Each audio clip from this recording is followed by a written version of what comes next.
Fala, turma boa! A partir de agora, você vai ficar bem informado de tudo o que acontece no mundo do futebol. Bola em Jogo tá no ar.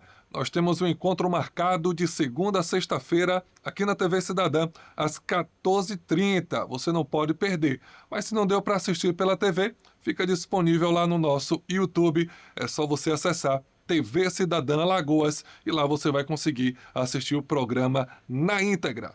Vamos começar com notícia boa, notícia ótima.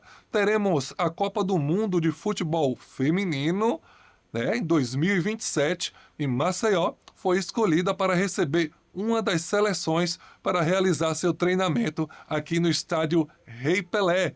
Boa notícia para Maceió, boa notícia para Alagoas, trazer aí uma seleção do futebol feminino para fazer seus treinamentos aqui no estádio Rei Pelé, em Maceió. Vamos falar agora de Alagoas, continuar por aqui, falando de CRB. Jogou no dia de ontem contra o Fluminense do Piauí, lá no Piauí. Foi um time totalmente reserva, misturado com alguns jogadores da Sub-20, e realmente foi um jogo duro, difícil de assistir, um péssimo jogo das duas partes. Do CRB, a gente já esperava isso, porque é um time misto. Do Fluminense, um time titular, e se esperava um pouco mais.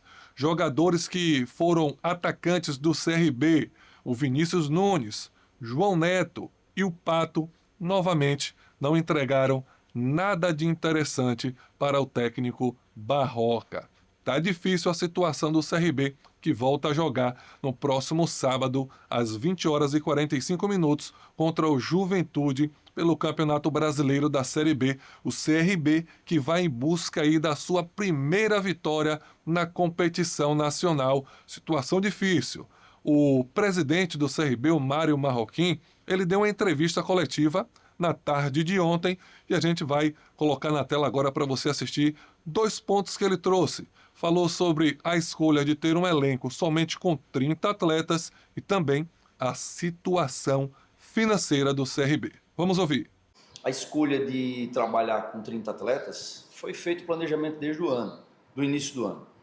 Acho que o Brasil todo está sofrendo com isso. Vi inclusive o Vasco viajando para um jogo aí na Sul-Americana, foi Libertadores, a Sul-Americana, nem o treinador foi,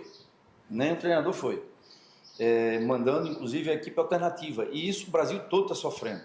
Talvez esse estrangulamento com a Copa do Mundo aí tenha trazido essas competições para um mesmo momento, e nós não controlamos essas lesões traumáticas, e hoje a gente tem 5 lesões traumáticas aí, de joelhos, tornozelos e mandíbulas. Esse aí você não consegue controlar. Então são atletas que de fato estão fazendo falta no nosso dia a dia, que talvez com uma equipe mais reduzida, que nós optamos em fazer uma equipe mais reduzida esse ano, a falta desses atletas aí realmente está piorando a nossa situação. Temos 30 atletas. Esses 30 atletas, tem vários aí que estão no departamento médico com problemas traumáticos que a gente não controla, e isso aí atrapalhou o nosso planejamento. De fato, não tem o que fazer. É recuperar, então a decisão é acertada, nossa, é compartilhada, é corroborada pela comissão técnica, diretoria e conselho. É importante que a gente diga que a gente compartilha e divide as responsabilidades. Porque quem está no outro lado somente reclamando, e a gente senta para explicar e pergunta, você faria o quê diferente disso? Nada, faria a mesma coisa. Então não tem dinheiro novo. Ou entra dinheiro novo, ou você não tem o que fazer. Para ter contratação, ou você tem recurso em caixa, ou você é irresponsável. Como nós não somos irresponsáveis, não tem dinheiro em caixa. Não adianta ter cobrança, tem que contratar. Não, tem que ter dinheiro. Não tem dinheiro. Dinheiro para ter, ou você vai ter uma relocação de um atleta, como o Ari falou, fato. Algum atleta que esteja insatisfeito, ou vice-versa, e a gente realoca ele no mercado, abriu um espaço, abriu financeiro, a gente traz um atleta. Beleza. Opção 2, vendemos um atleta. Ora, tem alguns atletas nossos que estão sendo consultados, tá? Opa, tem uma proposta boa. Essa proposta ela cria para a gente uma abertura financeira do salário do cara e mais um dinheiro em caixa. Você vai aí, vai no mercado e você contrata. Opção 2. Qual é a opção 3? Passagens de fases. Passou em mais fases. Dinheiro novo, você vai no mercado e vai lá. Tirando isso, não tem o que se falar em contratação. Não tem dinheiro? Se não tem dinheiro, só contrata o que pode. Tá aí, Mário Marroquim afirmando que essas condições de ter 30 atletas, como eu já tinha dito aqui em outros programas, foi algo ali entre comissão técnica, diretoria e, rapaz, até não tá dando muito certo, né? CRB com algumas dificuldades, com algumas lesões de jogadores considerados titulares e o CRB vem assim num momento muito difícil. Para você, torcedor do CRB, que esperava que no meio do ano teriam contratações para ver se o CRB briga para subir para a Série A, o presidente acabou de dizer que não tem dinheiro. Para poder ter contratações, vai ter que ter alguma saída, alguma venda, ou então o CRB avançar de fase na Copa do Brasil, que vai jogar contra o Fortaleza para poder chegar mais dinheiro e o CRB poder contratar jogadores para fortalecer seu elenco. Então essa é a situação de momento do CRB nesta temporada. O CRB que foi campeão alagoano, né? Depois começou a tropeçar e vem aí de alguns jogos já sem vitória, situação complicada. Vamos para o lado do CSA, que não tem situação complicada. Depois que Moacir Júnior chegou, o CSA é só vitórias e é só alegria. Matheus Melo deu coletiva e falou sobre a próxima partida do CSA, que será contra o Asa de Arapiraca, e ele vai falar um pouco mais pra gente. Vamos lá, Matheus, fala com você. O aprendizado é as partes boas, né? As partes positivas, a gente fez 3 gols, poderíamos ter feito mais, tanto eu poderia ter feito mais gol, perdi acho que 2 oportunidades claras de gol lá, então a gente tem que rever os pontos positivos e mantê-los e melhorar. E os pontos negativos foi que a gente levou 2 gols lá que a gente poderia ter levado, deixou o jogo um pouco mais complicado, então a gente tem que rever o que a gente fez de ruim para corrigir e nesse próximo jogo fazer melhor para não sofrer. A gente sabe, né, que a liderança, tanto do grupo quanto do geral, nas fases finais de mata-mata favorece para jogar em casa, então a gente tem que jogar todo jogo como se fosse uma final, procurar todo jogo ganhar para pontuar os 3 pontos para no final dessa primeira fase classificar em primeiro para poder decidir em casa as fases de mata-mata. É isso mesmo, Matheus. Importante essa classificação em primeiro lugar para poder decidir em casa. O CSA, que jogando aqui no estádio Rei Pelé, sempre é muito forte, sempre tem o apoio da torcida geral. Então, importante garantir essa primeira classificação. Mas aí tem que vencer do Asa e das outras equipes que participam ali do grupo do Campeonato Brasileiro da Série D. O CSA não jogou durante essa semana, só fez treinamento e descanso, mas o Asa jogou na noite de ontem pela Copa do Nordeste e acabou empatando em 1-1 com o Confiança. Vamos ver esses gols aí dessa partida, mais um gol do Alex Bruno, rapaz, não para de fazer gol esse centroavante do Asa, muito bom jogador, finalização aí de perna esquerda, sem chances para o goleirão do Confiança. Mas já aos 95 minutos, rapaz, o Confiança conseguiu um empate aí nesse bate-rebate. Matheus Ludic conseguiu empatar essa partida. Com o empate, o Asa não é mais líder do seu grupo na Copa do Nordeste, mas continua ali em segundo colocado na zona de classificação para a próxima fase. Então é isso. Parando por aqui por Alagoas, mas vamos continuar no Nordeste. Vamos ver os resultados e jogos que aconteceram na noite de ontem. Os resultados foram esses aí, ó. Fluminense empatou em 0-0 com o CRB, como já tinha dito aqui. O Souza empatou em 2-2 com a Juazeirense. A Asa também empatou em 1-1 com Confiança. Acabamos de ver os gols agora. Vitória venceu por 3-1 o Piauí e ultrapassou o Asa na classificação. Hoje é líder do grupo. Ferroviária empatou com o Retrô e o Sport Recife meteu aí 5-0 no Maranhão. Grande goleada do Sport. Finalizando esta rodada da Copa do Nordeste, hoje, 19 horas, teremos Imperatriz e ABC, América de Natal e Fortaleza também às 19 horas. Amanhã a gente traz esses resultados dessas últimas partidas e também a classificação de todos os grupos da Copa do Nordeste.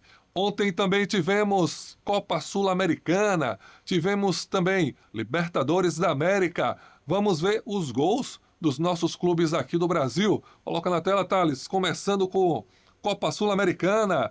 Botafogo, rapaz, venceu fora de casa o Racing por 3-2, com gols aí de Arthur Cabral, Júnior Santos e do artilheiro Danilo jogando muita bola, e o Racing diminuiu aí com Santiago Souza e Arian Martínez. Um jogo difícil, rapaz. Jogar contra o Racing lá na Argentina não é fácil não, mas o Botafogo conseguiu essa vitória aí por 3-2. Olha o gol da vitória do Danilo, que vem jogando muita bola, jogador de seleção. O Cruzeiro foi surpreendido pela Universidade Católica, foi derrotado dentro do Mineirão por 2-1. O gol de Matheus Pereira, que empatou a partida, mas Justo Gianni e Jimmy Martinez, nesse belo gol aí, cruzamento na área, Jimmy Martinez finalizou aí 2-1. Quem perdeu também dentro de casa foi o Fluminense.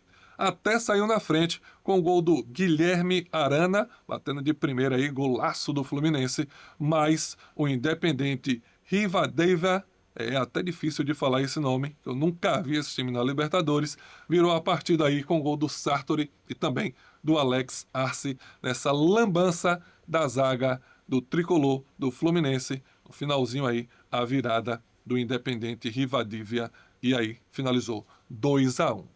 Quem venceu em casa, o brasileiro quem venceu na noite de ontem, foi o Corinthians, com gols de Ranieri e também de Gustavo Henrique. Esse golaço aí é um gol estranho, mas bonito, viu? Ele pegou ali meio de joelho, meio de canela, meio de coxa, a bola foi batendo ali, mas foi um gol bonito aí do Corinthians, e venceu a sua segunda partida na competição sul-americana. E vamos ao calendário de hoje, porque ainda tem time brasileiro jogando tanto pela Sul-Americana quanto pela Libertadores da América. Coloca na tela aí primeiro a Sul-Americana. O único brasileiro que joga hoje são dois clubes, Atlético Mineiro e Juventude, às 19 horas. E também o RB Bragantino enfrenta o Blooming às 21 horas e 30 minutos. Já passa direto para a Copa Libertadores da América. Teremos o vice-campeão, Palmeiras contra o Sporting Cristal às 19 horas e o atual campeão da Copa Libertadores, Flamengo, enfrenta o Independiente Medellín às 20 horas e 30 minutos. Esses dois jogos aqui no Brasil. Já temos garantido a semifinal da Champions League. Você já sabe quem foi, mas vamos ver aí os resultados da tarde de ontem. O Arsenal empatou com o Sport em 0-0, tinha vencido a primeira partida lá em Portugal por 1-0, então está classificado e vai enfrentar o Atlético de Madrid na quarta-feira, dia 29 de abril. Daqui a 2 semanas já teremos o primeiro jogo da semifinal da Champions League. Bayern de Munique venceu o Real Madrid de virada por 4-3, um jogaço de bola. Quem assistiu esse jogo ontem aí, rapaz, não perdeu nada, viu? Porque foi assim, um grande jogo. O Real Madrid saiu na frente, logo no início com a falha do Neuer, goleiro do Bayern de Munique, mas aí no finalzinho, o Bayern de Munique foi buscar a virada, o Real Madrid já com 1 a menos, Camavinga foi expulso, e aí o Bayern de Munique está garantido na semifinal, e teremos nada mais, nada menos que PSG e Bayern de Munique no dia 28 de abril, terça-feira, às 16 horas. Garantido as semifinais da Champions. Então é isso aí. Finalizando por aqui o programa Bola em Jogo de hoje, agradecemos a sua audiência. Lembrando, de segunda a sexta-feira, 14h30 no canal 35.2, você fica muito bem informado de tudo que acontece no mundo do futebol. Um abraço a todos vocês. Amanhã estaremos de volta trazendo tudo o que vai acontecer no final de semana e o que aconteceu também na tarde e noite de hoje no mundo do futebol. Um abraço a todos e até mais.